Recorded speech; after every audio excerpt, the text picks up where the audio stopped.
Welcome back to my channel. And today's video is going to be a Mexican food mukbang, but I have a story time how I accidentally got deported in Mexico. So what are you going to eat? I'm going to eat some enchilada. Yay! And I'm having camarones a la diabla, so spicy shrimp. It's gonna be super spicy. By the way, if you haven't subscribed, go ahead and do so. I usually do other content as far as an African mom video. I do cooking Congolese food, and I do cleaning and some Spanish videos.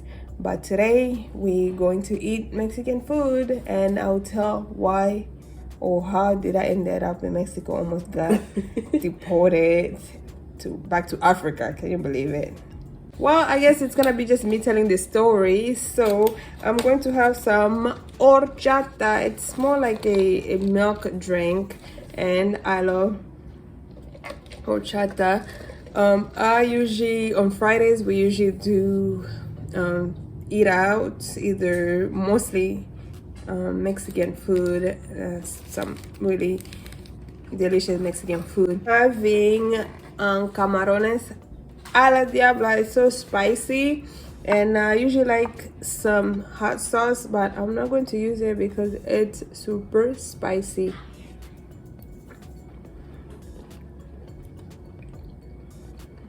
It's really good.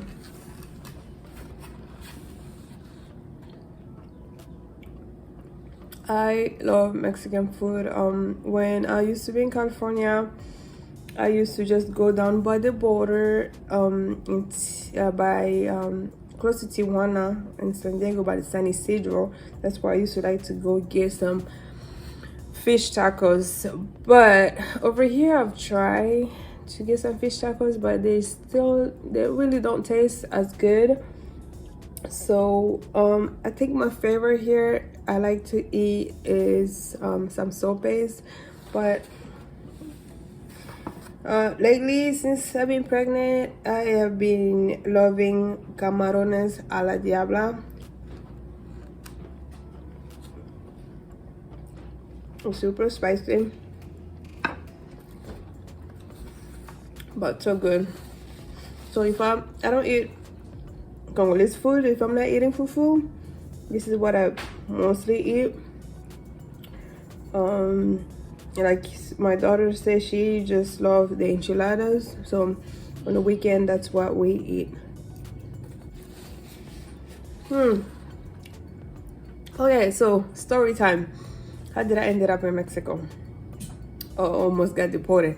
But anyway, so in San Diego, it's close to Tijuana. When I was in high school, throughout the whole high school, people used to talk about how bad Mexico is, so you don't want to ended up dead somewhere in Mexico. So I never really went. And at that time, I had a green card, and at that time, I was in high school. I was already graduated. I was going to college, and I used to take the bus and the trolley.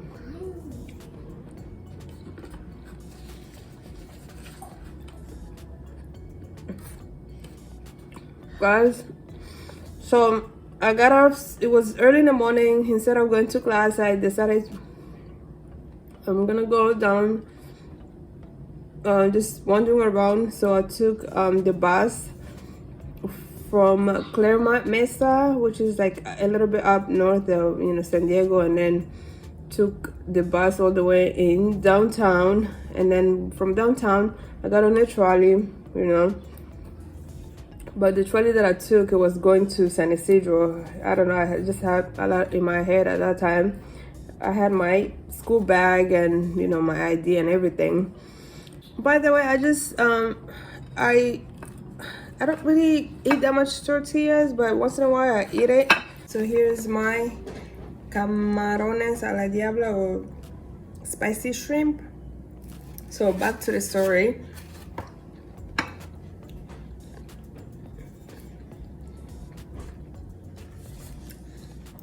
I got on the trolley, but the trolley used to go to the last stop will be San Isidro. So I passed my stop, I went all the way into San Isidro. So I got out of the bus, I saw people walking, and I was walking with them. I was just following them, just walking, and not even knowing where they're going. So they're walking really fast. So I started walking, I continued walking with them, and then I look up, I saw the sign say Bienvenidos a Mexico, welcome to Mexico. I was like, what?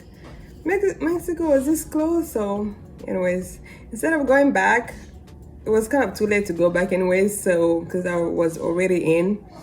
So I was like, well, I've never been here, so let me just enjoy and walk around.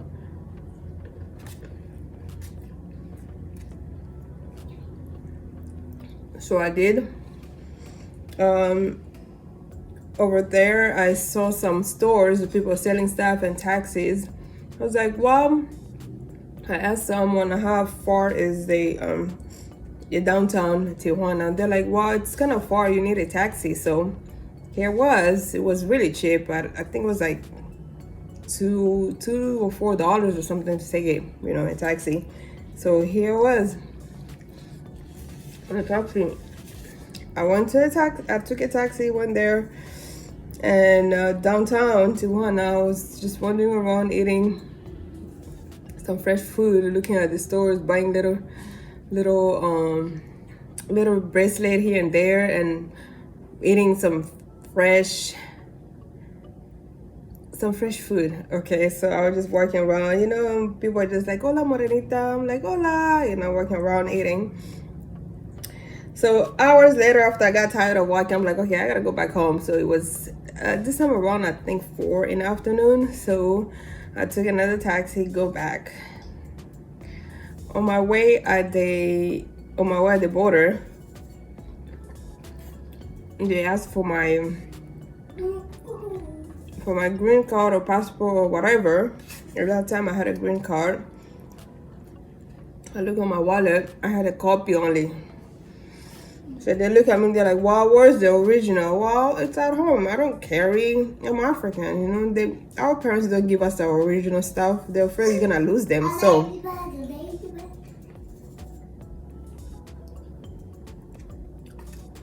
our parents are afraid that you're gonna lose them. That's the last thing they want, you to lose them, so they can spend a couple $100s to get you those documents. So I didn't walk around with them. We only had copies anyways, as far as me and some people that I know.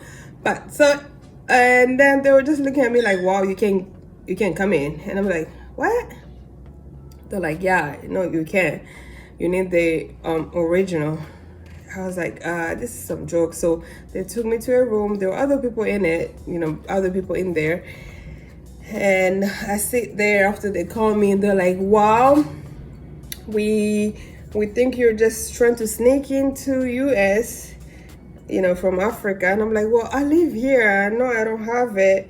I don't have my green card, but I live here at this address. I go to school here, so I had my ID. I was trying to show them and everything.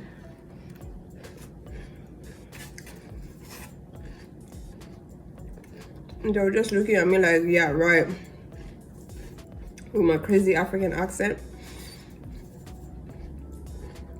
So they're like, well, we can let you in until you pay $500 fee. And I was like, $500 for what?